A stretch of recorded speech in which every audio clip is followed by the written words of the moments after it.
बिल्कुल सही पकड़ा आपने। इसका परिभाषा पूछेगा तो बिना रट्टे आप इस तरह से फाड़ के राधे राधे लिख के आएंगे। So hello students, Radhe Radhe सभी को। एंड आई होप आप सभी बहुत ही अच्छे होंगे एंड अपनी पढ़ाई भी अच्छे से कर रहे होंगे।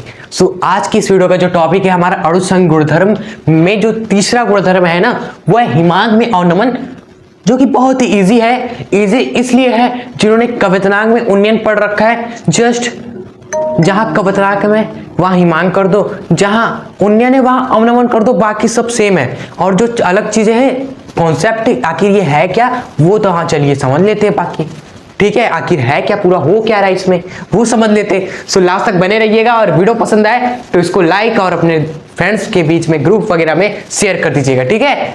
Let's start. तो आपको कुछ रटना तो है नहीं इसमें, बोला भी नहीं हमने कि आपको बिना रटे सब कुछ क्लियर हो जाएगा, क्योंकि रटना तो कुछ है ही नहीं। कवितनांक में उन्नयन जिन्होंने पढ़ रखा है उनको कहाँ कुछ रटना है।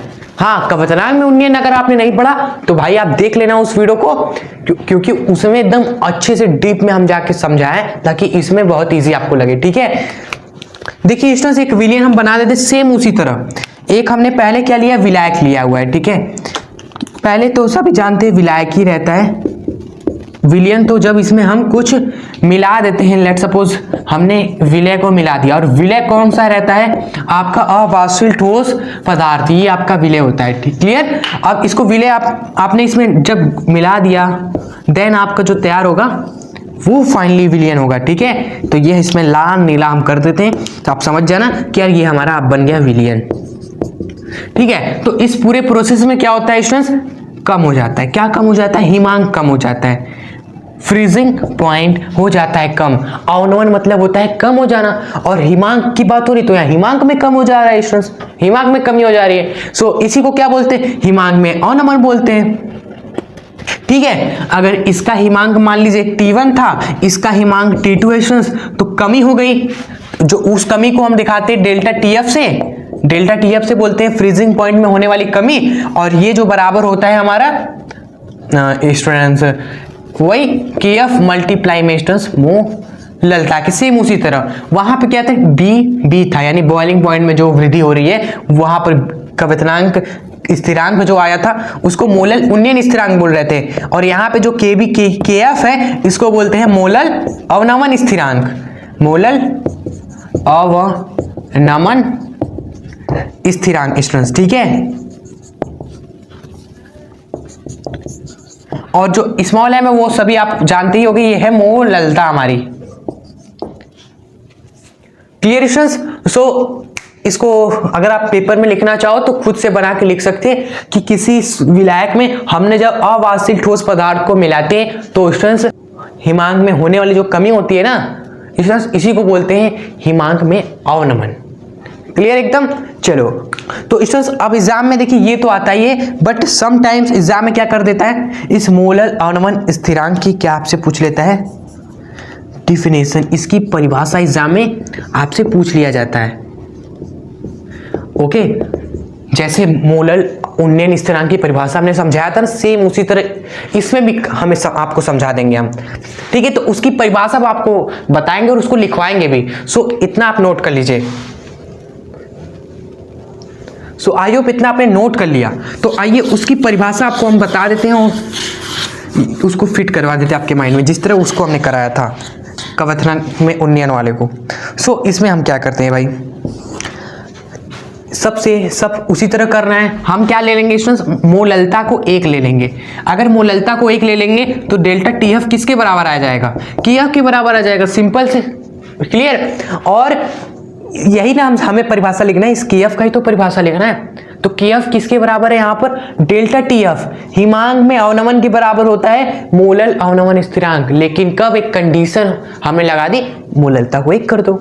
अब मोललता पे बातें हैं, अब मोललता पे आते हैं, कंडीशन को समझते हैं कि यार मोललता 1 कब होती है स्टूडेंट्स, मोललता 1 कब होती है, ये देखो मोललता का फॉर्मूला होता है N में W, मतलब विलय के मोलों की संख्या बटे में विलायक का भार kg में। तो स्टूडेंट्स अगर ये 1 है तो इसका मतलब ये हुआ ना कि जो N है वह भी 1 है और जो भार है वह भी 1 है।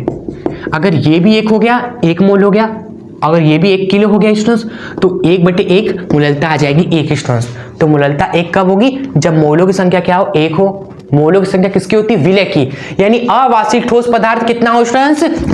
बोलिए तो 1 मोल हो। अवाष्पशील ठोस पदार्थ 1 मोल होना चाहिए। और स्टूडेंट्स किसी विलायक की जगह पे लिख दोगे विलायक कितना होना चाहिए? 1 किलो होना चाहिए। तो स्टूडेंट्स यहां पर विलायक जो होगा वो 1 किलो होगा। 1 kg विलायक।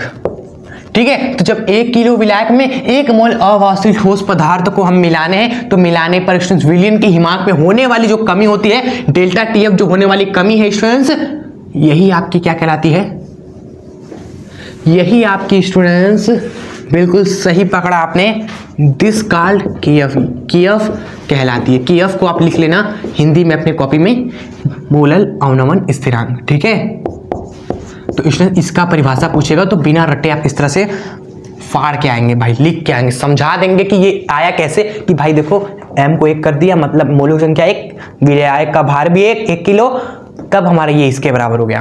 तब हमने इसका परिभाषा खुद से बिना रट्टे बिना किताब झाके फाड़ दिया भाई। इसको बोलते हैं बिना रट्टे चीज़ों को समझ के पढ़ना।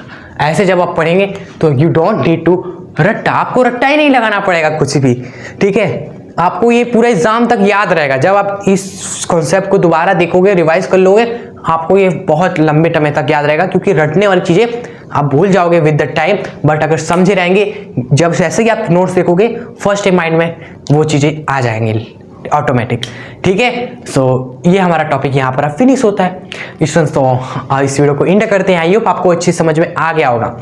क्लियर? अगर आपको अच्छी समझ में आ गया हो तो कमेंट में जरूर बताइएगा। एंड अगर वीडियो पसंद आई, आपको मजा आया देखकर, तो इसको लाइक जरूर करिएगा एंड अपने फ्रेंड्स ग्रुप्स में शेयर जरूर करें, बिकॉज यही हम आपसे कह रहे हैं फीस के लिए कि यार आपसे 1 रुपये चार्ज नहीं किया जा रहा है, तो आप इस कंटेंट को, इस चैनल को फ्रेंड्स के बीच में शेयर बस कर दीजिए और वीडियो को लाइक करके प्यार से कमेंट करिए किसी जरूर से। ठीक है, और अगर आप जुड़े नहीं हैं तो दिल से जुड़ना मत भूलें, सब्सक्राइब बटन पे क्लिक करके। मिलते हैं नेक्स्ट वीडियो में, तब तक के लिए जय हिंद, वंदे मातरम। और जो लोग नए हैं ना वो परेशान ना हो, इसके सारे जो ऑर्डर है ना, कुछ हमसे स्टूडेंट्स पूछ रहे थे कि आप क्लास वाइज कि यार ये पहला क्लास है, दूसरा क्लास है, ये सब ऑर्डर कहाँ है? तो ऑर्डर आप हमने अरेंज कर दिया है, प्लेलिस्ट बना दिया है, उसमें आपको हर ही इंपॉर्टेंट टॉपिक चैप्टर 1 से ऑर्डर वाइज आपको मिलेगा। तो उस प्लेलिस्ट में आप चले जाना, कोई भी टॉपिक छोटा इंपॉर्टेंट वाला आप उसको अच्छे समझ के पढ़ सकते हो उस प्लेलिस्ट के थ्रू। ठीक है, प्लेलिस्ट क्लास 12th केमिस्ट्री 2027, वो प्लेलिस्ट पे आप चले जाइएगा। ठीक है, आपको मिल जाएगा हर एक इंपॉर्टेंट टॉपिक। चलिए स्टूडेंट्स, बाय।